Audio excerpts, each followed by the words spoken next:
এরপর আসি আমাদের ক নম্বর শেষ। এরপরে আসি আমাদের খ নম্বর অঙ্কে। খ নম্বর আছে আমাদের কত? 529। এখন আমরা 529কে মৌলিক গুণনীয়কের সাহায্যে ভাগ করব। তাহলে 529কে আমরা কত দিয়ে ভাগ করতে পারি? দেখেন বন্ধুরা, 23 দিয়ে ভাগ করলে আমরা পাই কত? 23 পাই। ঠিক আছে, তাহলে এখানে আমরা লিখব নির্ণেয় গুণনীয়ক, অথবা আমরা তো বের করতেছি মৌলিক গুণনীয়কের সাহায্যে, তাহলে এখানে নির্ণেয় মৌলিক গুণনীয়ক সমান কত? 23 গুণ 23। এখন আমরা জোড়া থেকে নিব কয়টা? একটা। জোড়া থেকে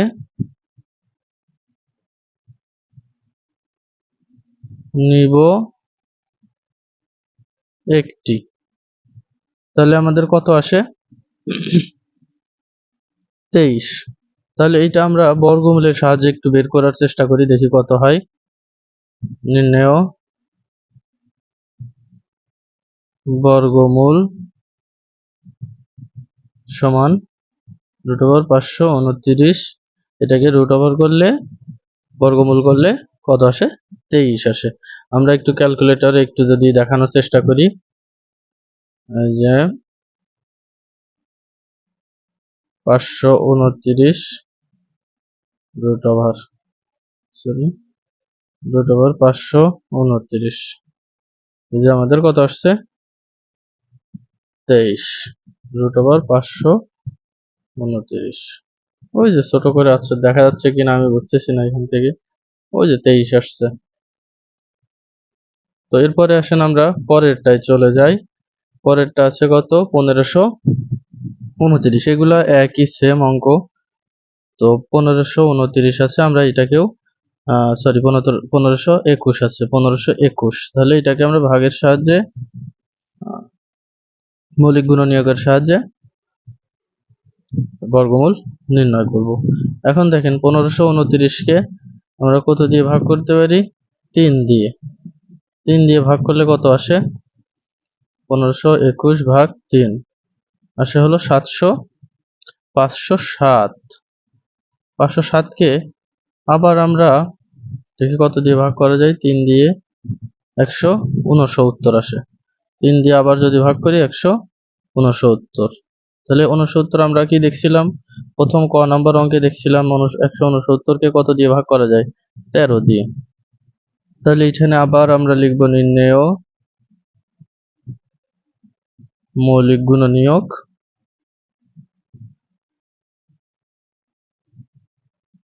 কত? 3 গুণ 3 গুণ 13 গুণ 13। তাহলে আবার আমরা এটাকে জোড়া করব। তাহলে জোড়া করলে জোড়া থেকে একটা করে নিব। জোড়া থেকে একটা করে নেব।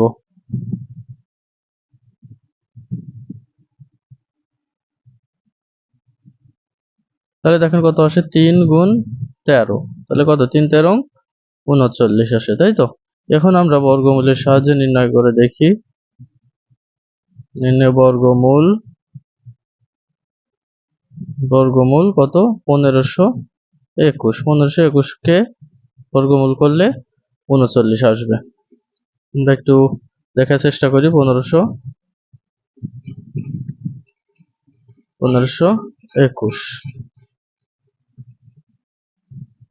1521। এই যে বন্ধুরা, 1521, এই যে 39 আসছে।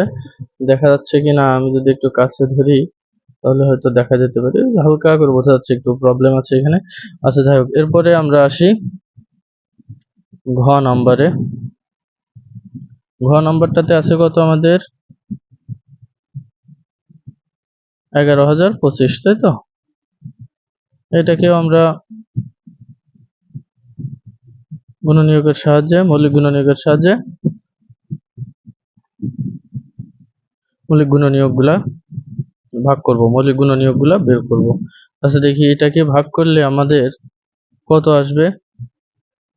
11,025 ভাগ 3, 3 করলে আসে আমাদের হলো 3675। তাহলে 3 দিয়ে ভাগ করলে আমাদের আসছে কত? 3675। আবার এটাকে আমরা ভাগ করব 3 দিয়ে, তাহলে আসছে আমাদের 1225।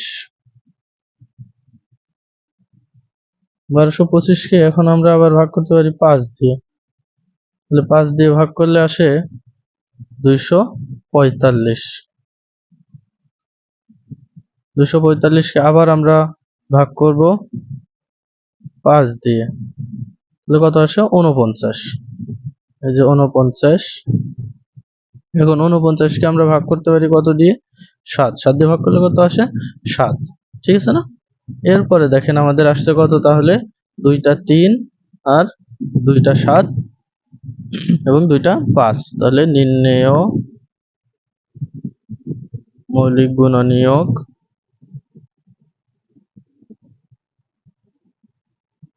সমান 3 গুণ 3 গুণ 5 গুণ 5 গুণ 7 গুণ 7। তাহলে আমরা এখান থেকে কি করব? জোড়াগুলো নেব। জোড়া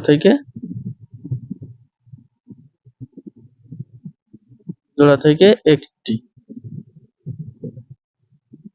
তাহলে দেখো আমরা আবার একটু জোড়া করে দেখি কেমন হয়।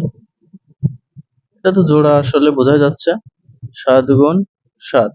তাহলে 3 এর জোড়া থেকে 3, 5 এর জোড়া থেকে 5 এবং 7 এর জোড়া থেকে 7। তাহলে গুণ করলে কত হয়? 3 5 15, 15 17 আর 7 15 105। এখন আমরা আসি বর্গমূল। নির্ণেয় বর্গমূল বর্গমূল এত 11,025 করলে আমরা কত পাবো? 1105। তাহলে আশা করি বন্ধুরা এটা বুঝতে পারছেন। তো আমাদের 1 নম্বরের অঙ্কগুলো শেষ। এরপরে আমরা 2 নম্বরের অঙ্কগুলো করব। আচ্ছা, আমাদের সাথেই থাকবেন। ধন্যবাদ সবাইকে।